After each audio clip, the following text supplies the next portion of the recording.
नमस्कार दोस्तों, आप सभी का स्वागत है देवेंद्र क्लासेस यूट्यूब चैनल में। टॉपिक भारतीय भूगोल में पढ़ा रहा हूं मैं। इंडियन ज्योग्राफी में टॉपिक के साथ जलप्रपात का टॉपिक मैं आज लूंगा। ठीक है, वाटरफॉल्स जो भारत के प्रसिद्ध जलप्रपात हैं और वाटरफॉल्स हैं जो बहुत सारे एग्जाम्स में पूछे जाते हैं, उन्हें ध्यान से और वीडियो में अंत तक बने रह करके मेरे साथ आप पढ़ेंगे। ठीक है, बहुत अच्छे से, क्योंकि बहुत जल्दी वैकेंसी अनाउंसमेंट होने वाली है, नोटिफिकेशन आउट होने वाला है। तो खास तौर पर अगर सब्जेक्ट जीएस में बात करें तो आप हिस्ट्री और ज्योग्राफी जिन दोनों पे बढ़िया से कमांड बनाओ, इन दोनों के सबसे ज्यादा क्वेश्चन आते हैं जो तुम्हें नंबर देके जाएंगे जीएस में।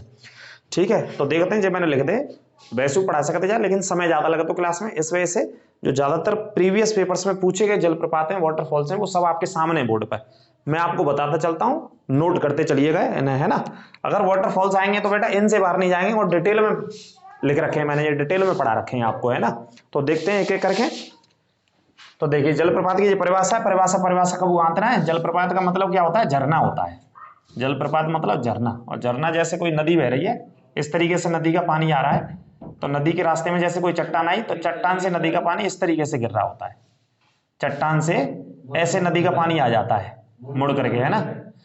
तो ये नदी का रास्ता है, यहाँ पे चट्टान आ गई, खड़ी कोई चट्टान, तो इससे नीचे पानी आ गया, इसी को बोल देते हैं झरना, या इसी को बोल देते हैं जलप्रपात। ठीक, इस तरीके की आकृतियों को जलप्रपात या झरना के नाम से जानी जाती हैं।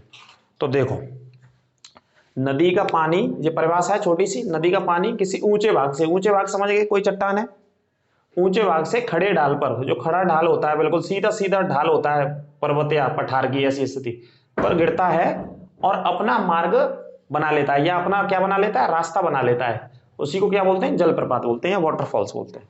ठीक है, परिभाषा चौकी आंतना है, आप झरना समझो। पिक्चर आपने बहुत सारी पुरानी मूवीज देखी होंगी, तो उनमें हीरोइन नहाती हुई देखी होंगी बहुत सारी, तो झरनों में नहाती थी अक्सर करके पुरानी हीरोइन।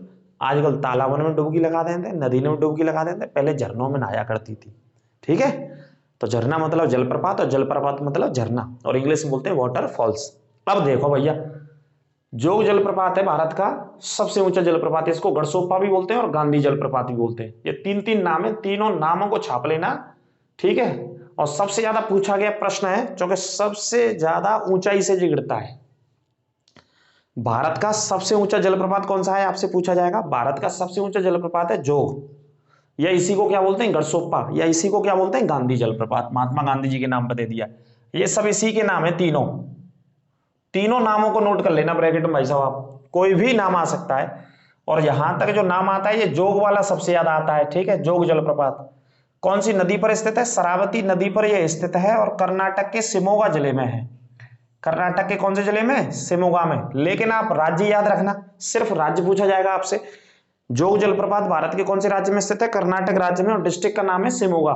ठीक है, दूसरी खासियत है इसकी कि भारत का सबसे ऊंचा जलप्रपात है, भारत का सबसे ऊंचा जलप्रपात है, इसी को आप लिख लो बहुत अच्छे से। भारत का सबसे ऊंचा 253 मीटर इसकी हाइट है। हाइट लिखना चाहो तो ये भी लिख सकते हैं, 253 मीटर फीट ऊंचे से शरावती नदी का पानी एक चट्टान से गिरता है। ये इसकी हाइट है, मेजरमेंट जो करी गई।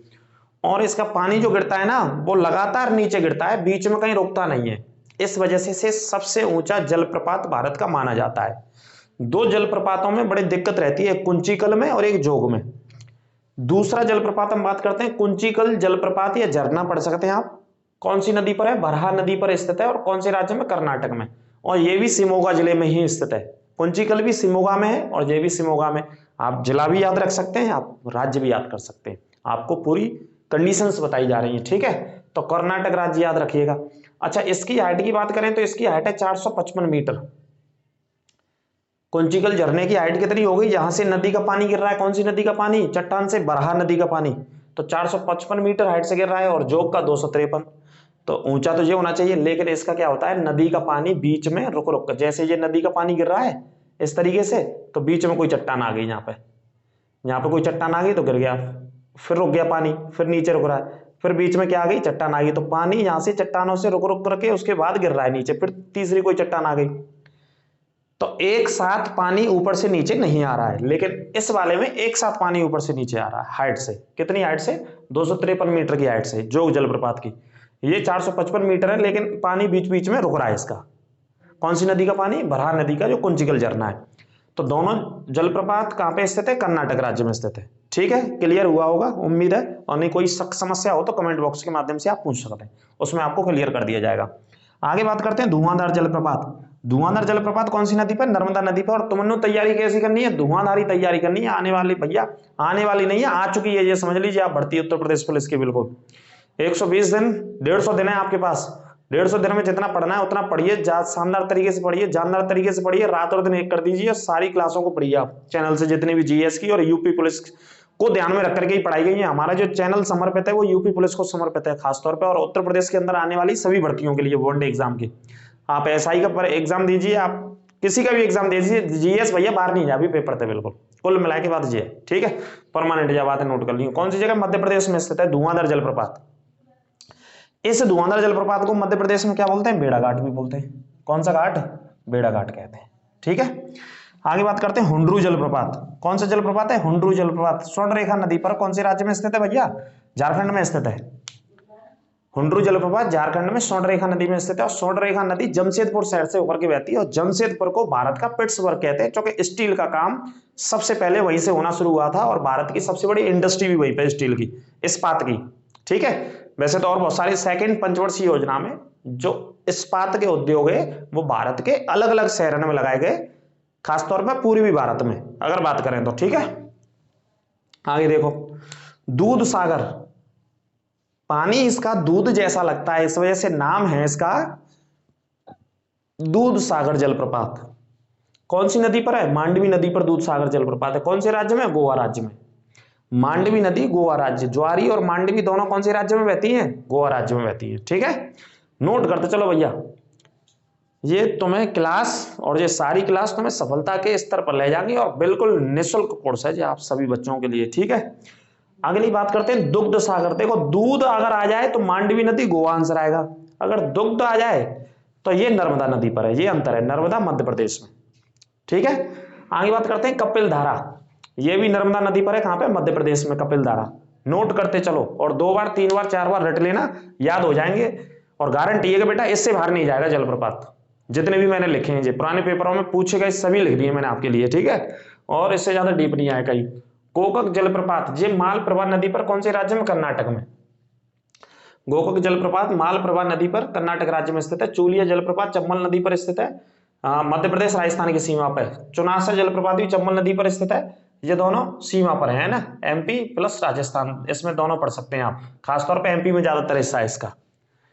पाइकारा जलप्रपात ये नीलगिरी में स्थित है। ठीक है, नीलगिरी पहाड़ियों में झरना है इसका, बहुत फेमस झरना है ये, वहां पर लोग वगैरह देखने जाते हैं इसको, पाइकारा के नाम से बहुत फेमस है ये नीलगिरी की पहाड़ियों में। क्या नाम है? पाइकारा, नोट कर लेना, नीलगिरी के हिल्स में। ठीक है, और नीलगिरी की पहाड़ियों पर पश्चिमी घाट और पूर्वी घाट आकर के मिलते हैं दक्षिण भारत में। कौन कौन से घाट? एक पश्चिमी घाट मिलता है जहां पे, और एक पूर्वी घाट नीलगिरी की पहाड़ियों पर। और नीलगिरी की सबसे ऊंची चोटी आपको पता ही होगा कौन सी है? अनाई मुड़ी।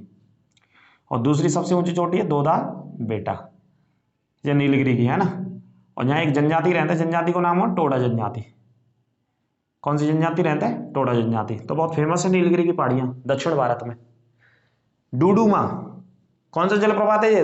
डूडूमा, या बोल सकते हैं इसे दोदोमा, दूदूमा, डूडूमा, कचू पढ़ सकते हैं, लेकिन ये डूडूमा के नाम से बहुत फेमस है। मचकुंड नदी पर है भैया, मचकुंड नदी पर है लाला। नौकरी लगा दे बेटा जी एक ही प्रश्न, और नहीं पढ़ेंगे तो गायब है जाएंगे, दूर दूर तक मिलेंगे नहीं, कहाँ है ढूंढे तो नहीं मिलेंगे बेटा। उड़ीसा राज्य में, उड़ीसा और आंध्र प्रदेश की सीमा पे बेटा, पढ़ो नहीं होगा, सेट नहीं लगाए होगा अभी तक, देख लो, लेकिन हम पढ़ा दे रहे हैं तुम्हें। सुनो जाते पहले नहीं सुनोगे। डूडूमा जलप्रपात कौन सी नदी पर है? मचकुंड नदी पर। कौन से राज्य में? उड़ीसा राज्य और आंध्र प्रदेश की सीमा पर। शिव सुंदरम जलप्रपात, शिव सुंदरम, शिव ही सुंदर है, शिव ही सुंदर है, इसका मतलब ये हो गया भगवान शिव के अंदर वो सारे गुण हैं जो एक सुंदरता के प्रति, एक शालीनता के प्रति, है ना, एक सनातनी के प्रति ले जाते हैं व्यक्ति को। तो शिव ही सुंदर है, शिव सुंदरम है, कावेरी नदी पर है, जलप्रपात है, और कौन से राज्य में? कर्नाटक राज्य में।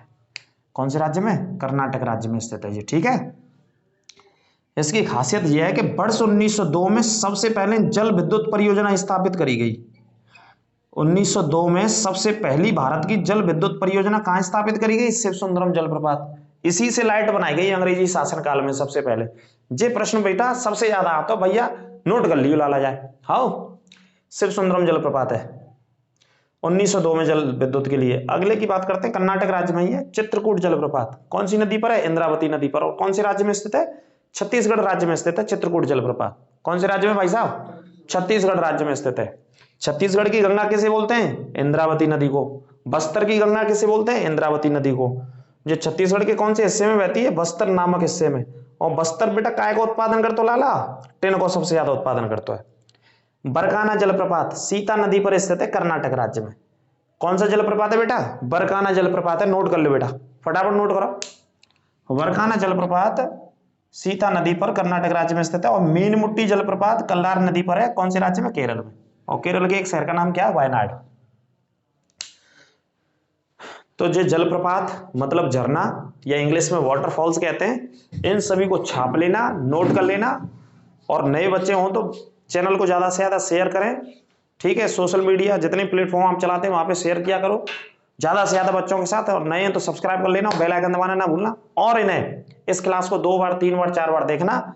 और बच्चों की शिकायत रहती है कई बार, तो वीडियो सेटिंग में जाकर के क्वालिटी बढ़ा करके देख लिया करो। साफ अक्षर दिखेंगे बिल्कुल। कैसे दिखेंगे? नीट एंड क्लीन दिखेंगे बिल्कुल आपको, है ना। क्रिस्टल क्लियर अक्षर दिखेंगे आपको। साफ कर लिया करो, वीडियो सेटिंग में जाके थोड़ा क्वालिटी बढ़ा लिया करो। हल्का सा नेट ज्यादा खर्च होगा और बाकी का जी आपको अच्छा दिखेगा, टॉप दिखेगा और बढ़िया दिखेगा, सुंदर दिखेंगे सारे अक्षर। तो ये जलप्रपात लिख लेना। उम्मीद है कि बेटा अगर जलप्रपात से क्वेश्चन फंसा तो इससे बाहर नहीं जाएगा, ये पूरी गारंटी है हमारी तरफ से। तो ये टॉपिक आज खत्म रहा आपका जलप्रपात का। टॉपिक आगे झील का पढ़ाएंगे, ज्वालामुखी वगैरह का पढ़ाएंगे, मिट्टियों के बारे में पढ़ाएंगे, फसलों के बारे में पढ़ाएंगे, और जो भी टॉपिक ज्योग्राफी से रिलेटेड होंगे, वनों के बारे में, जंगलों के बारे में, सारे टॉपिक्स आएंगे एक एक करके।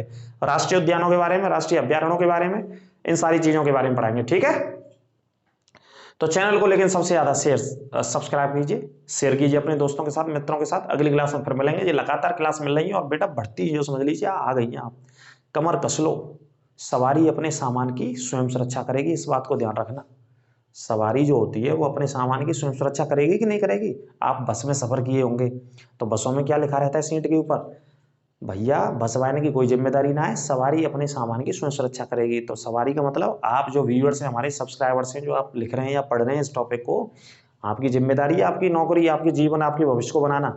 और उसमें थोड़ा बहुत नैकाद मात्र 0.000 पॉइंट का जो % हमारा जो सहयोग है, वो हमारा सहयोग चल ही रहा है चैनल के माध्यम से। बाकी का मेहनत आपको करनी है जबरदस्त तरीके से, शानदार तरीके से, जम के एकदम, ठीक है। सारी चीजों को भूल जाओ। और बेटा बिन्ने तो जरूर भूल जाओ, बिना चक्कर में तुम कानन में लीड लगा के रहता है। बिना याद करियो तुम नौकरी लगावे के बाद, ठीक। जब बात याद रखियो।